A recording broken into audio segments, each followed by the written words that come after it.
રાજ્યના નવા ચૂંટાયેલા ભાજપના સાંસદો આજે દિલ્હી જશે। રાજ્યની 25 લોકસભા બેઠક પર જીતેલા ભાજપના ઉમેદવારો આજે દિલ્હી પહોંચશે, જ્યાં ભાજપની સંસદીય દળની બેઠકમાં તમામ સાંસદો ઉપસ્થિત રહેશે।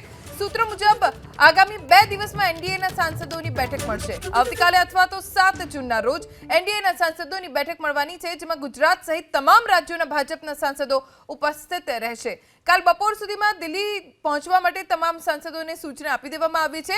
સંસદીય દળની બેઠકમાં હાજરી આપશે ગુજરાત સહિત ભારતીય જનતા પાર્ટીના તમામ સાંસદો। કાલ બપોર સુધીમાં 240 સાંસદોને દિલ્હી પહોંચવા માટે સૂચના આપી દેવામાં આવી છે। હાલ સૂત્રો મુજબ જે જાણકારી મળી રહી છે તે મુજબ 2 દિવસમાં એનડીએના સાંસદોની બેઠક મળશે, એટલે કે 293 સાંસદો એક સાથે બેઠકમાં હાજરી આપશે। આવતીકાલે અથવા તો 7 જૂનના રોજ એનડીએના સાંસદોની બેઠક મળશે, જેમાં ગુજરાત સહિત તમામ રાજ્યોના ભાજપના 293 સાંસદો ઉપસ્થિત રહેવાના છે।